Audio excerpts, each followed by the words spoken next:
Hey everybody, Teresa here. I was playing around with my my new mesh corset. I was wearing it today. I've been breaking it in. And I've been thinking a little bit more about hip springs. And I'm a little bit confused about this because I do a lot of research. I watch a lot of videos. I follow Lucy and a few other people.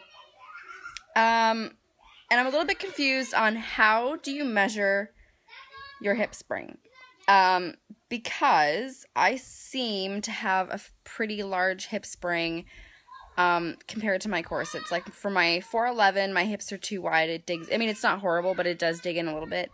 And I'm experiencing the same thing with my new 201, the mesh one. But from the research that I've done,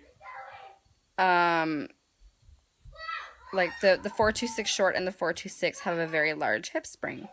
The 426 short, the hip spring is perfect for me. It's fine. But I am noticing that with some of my size 26 corsets, if I cinch them down fully closed at 26 inches, I do experience a lot of bulging in the back area, you know, kind of muffin top fluffing out the back, and then a little bit, you know, at the hips too. My hips are a little bit too wide when they're fully closed.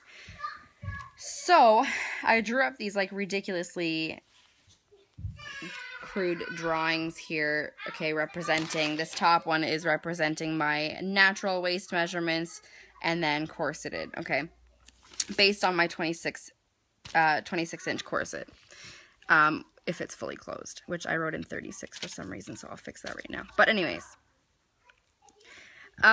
when you're measuring your hip spring, if you guys know the answer to this, please let me know because I'm curious. Do you measure your hip spring from your natural waist measurement, or your corseted waist measurement? Because if I go from my natural waist measurement to my natural hip measurement, it's only a hip spring of about 7 inches.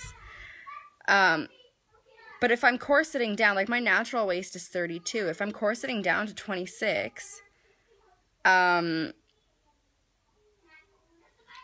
going to get a lot of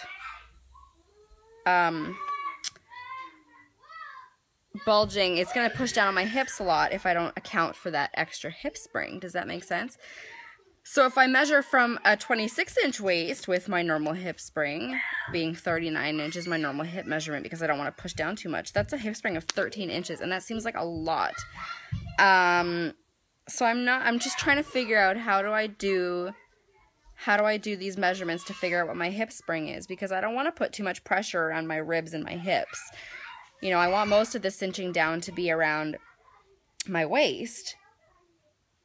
So do I figure out my hip spring based on my corseted waist at 26 inches or my natural waist at 32 inches? Does that make any sense at all? I really hope what I'm saying makes some sense. So anyways, these are the little diagrams that I drew here. Okay, you can see that top picture is my natural waist with my natural measurements. Gives me a hip spring of 7 inches. And then down here would be my corseted waist with the underbust and hip measurements being the same as my natural, and then my corseted waist being 26 gives me a hip spring of 13, and a what do you call it, underbust springer. I'm not sure what you call that, but 6 inches for that one. I just want to make sure that I'm doing these measurements properly so that I know what I'm looking for. I can tell just by personal experience and wearing different corsets that I do have a fairly large hip spring. But I just would really like to get, you know, proper measurements to know really what my hip spring is. So, yeah, if you guys know the answer to this, let me know. Comment below, send me a message so I can figure this out. Thanks, guys. Bye.